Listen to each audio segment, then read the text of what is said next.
Hi, எல்லோரும் எப்படி இருக்கீங்க? எல்லோரும் நல்லா இருக்கீங்கன்னு நம்புகிறேன். இந்த வீடியோ பார்த்தீங்கன்னா ஒரு சின்ன ஆர்கனைசேஷனோட ஒரு ஸ்பீச்சை நான் ஸ்டார்ட் பண்ணியிருப்பேன். ஆனால் பார்த்தீங்கன்னா அந்த டே ஸ்டார்ட் ஆகும்போது எனக்கு ரொம்ப ஹாப்பியாக தான் ஸ்டார்ட் ஆச்சு. நான் ரொம்ப ஹாப்பியாக இருந்தேன். நைட்டு பார்த்தீங்கன்னா நம்ம இன்றைக்கி என் பொண்ணு பார்த்தீங்கன்னா வீட்டுக்கு வந்திருந்தா, கிராண்ட்மா வீட்டுக்கு போயிட்டு நேற்று தான் வந்திருந்தா. அவள் என்ன பண்ணா, எனக்கு வந்து வேர்க்கடலை சட்னி வேணும்னு சொன்னால், ஸோ நைட்டே நான் வந்து எங்கள் வீட்டு நியர்பை வந்து மில்க் பேஸ்கெட் தான் நியர்பை இருக்குது. அது ப்ரைஸ் எதுவுமே ஃப்ளக்சுவேஷனோ டிஃப்ரென்ஸோ ஆர் டெலிவரி சார்ஜஸ் எதுவுமே இருக்காது. நம்ம ஒரு ரீசார்ஜ் பண்ணி வச்சா நம்ம தேவைன்ற போது நைட்டு ஒரு 11 o'clock நம்ம ஆர்டர் பண்ணுறோன்னா மார்னிங் ஒரு 7 o'clock டெலிவரி பண்ணிடுவாங்க. ஸோ இது அதோட கான்செப்ட்டு. ஸோ அப்படி வந்து நான் என்ன பண்ணேன்னா, இந்த வேர்க்கடலை வந்து ஆர்டர் பண்ணியிருந்தேன். நான் வேர்க்கடலை சட்னி வேணும் கேட்டிருந்தனால. ஸோ வாங்கிட்டு வந்தோடனே அது மார்னிங் நான் ஏந்திரிச்சு பார்த்தா 6:30க்கு தான் நான் ஏந்திரிச்சு அந்த டே ஸ்டார்ட் ஆனது ரொம்ப ஒரு ரிலாக்ஸிங்காக தான் நான் ஸ்டார்ட் பண்ணேன். பட் அந்த டே முடியும் போது இருக்க ஸ்டோரி தெரியுமா? அந்த லைஃப்பில் நான் கோத்ரூ பண்ணியிருக்கவே முடியாது.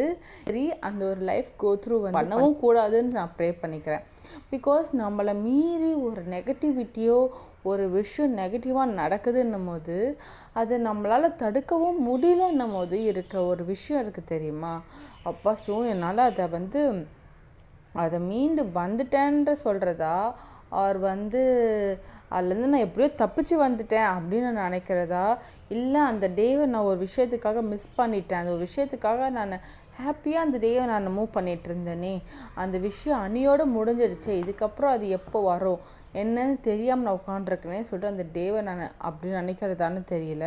ஸோ இவ்வளோ விஷயமும் அன்றைக்கி ஒன் டே ஸ்டார்ட் ஆகி அன்றைக்கி பார்த்திங்கன்னா ஃப்ரைடே ஸ்டார்ட் ஆகி ஃப்ரைடே அப்புறம் சாட்டர்டே சண்டே மண்டே அவ்வளோதான் முடிஞ்சு போச்சுன்ன மாதிரி ஆயிடுச்சு. நிறைய விஷயங்கள் எனக்கு வந்து இதுக்கப்புறம் யோசிச்சுட்டே இருக்கேன், என்னடா நடக்குது என் லைஃப்பில், நம்ம லைஃப்பில் என்ன தான் நடக்குது, நம்மளை மீறி என்ன நடக்குது, நம்ம வேலையை பார்த்துட்ருக்கேன். ஒரு யார்கிட்டையும் வந்து அவங்கள மாதிரி இருக்கணும் இவங்கள மாதிரி இருக்கும் ஒரு எக்ஸ்பெக்ட் பண்ணதில்லை. நம்ம லைஃப் ஏன் அப்படி இருக்குது, அதை நம்ம க்ரோ பண்ணணும், அதை நெக்ஸ்ட் லெவலுக்கு கொண்டு போகணுன்னு நான் யோசிச்சுருக்கேன்.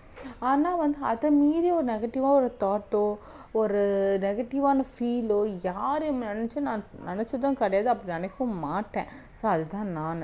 ஆனால் அதை மீறி ஒரு விஷயம் எனக்கு நடக்குது அப்படின்னும் போது அது என்ன மீறி நடக்குதா, எதனால் நடக்குதுன்ற ஒரு கொஷின் மார்க் எனக்கு ரொம்பவே வந்து இதுக்கப்புறம் ரெகுலராக தோணிகிட்டே இருக்குது. நைட்டானால் அதை ஃபீல் பண்ணிகிட்டே இருக்கேன். ஸோ ஏன் அப்படின்னா, ரீசெண்டாக வந்து என்னுடைய மிகப்பெரிய ஒரு விஷயத்த லாஸ் பண்ணேன். அந்த லாஸ் பண்ணி அதை வந்து நான் இன்னும் கோத்ரூ பண்ணிகிட்டே இருக்கேன். சரி, ஓகே, மூவ் ஆன் பண்ணுவோம் சொல்லிட்டு ஆனால் கோத்ரூ ரெகுலராக நான் ஃபீல் பண்ணிகிட்ருக்கேன். ஆனால் அந்த லாஸ் ஆன ஒரு விஷயத்த கூட என்னால் வந்து ஃபுல்லாக நான் முடிக்கலை.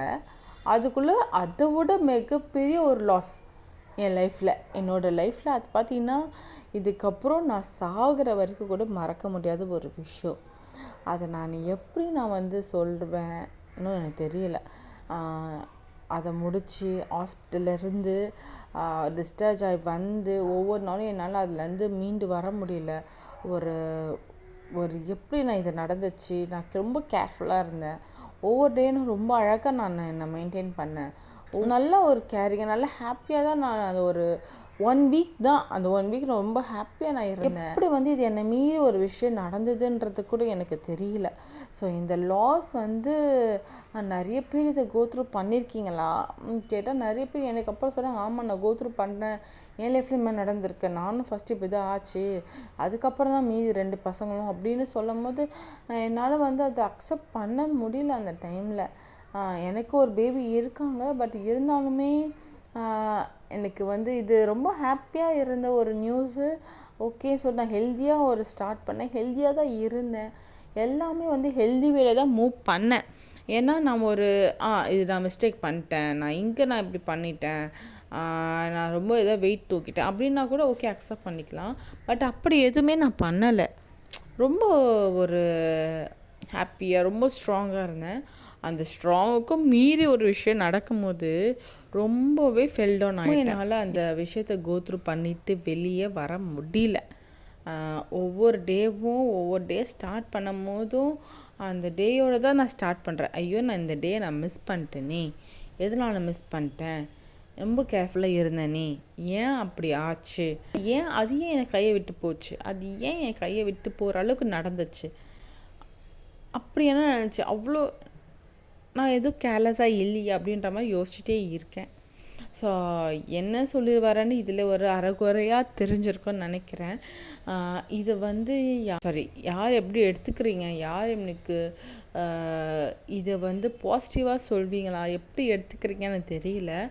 பட் எனக்கு ஷேர் பண்ணணும்னு தோணுச்சு. பட் இதுலேருந்து ஒரு சிலர் பேசும்போது அவங்க எல்லாமே எனக்கு கேரிங்காக தான் பார்த்துக்கிறாங்க. பட் இருந்தாலுமே எனக்கு வந்து ஏதோ ஒரு விஷயம் நான் வந்து என்னோடய பாயிண்ட் ஆஃப் வியூவில் இன்னமும் நான் ஸ்ட்ராங்காக இருக்கேன்றதை பிலீவ் பண்ணுறேன். நான் அதுலேருந்து நான் இன்னும் ஸ்ட்ராங்காக இருக்கேன், இன்னும் கேர்ஃபுல்லாக இருக்கேன். அதுலேருந்து எந்த ஒரு விஷயமே வந்து நம்ம ப்ராப்பராக பண்ணால் கூட நம்மளை தாண்டி ஒரு விஷயம் நடக்குதுன்றது வந்து எனக்கு அன்னைக்கு ஒரு 3 நாளில் தான் தெரியுது. டக்குன்னு நடந்து முடிஞ்சிச்சு 3 டேஸில்.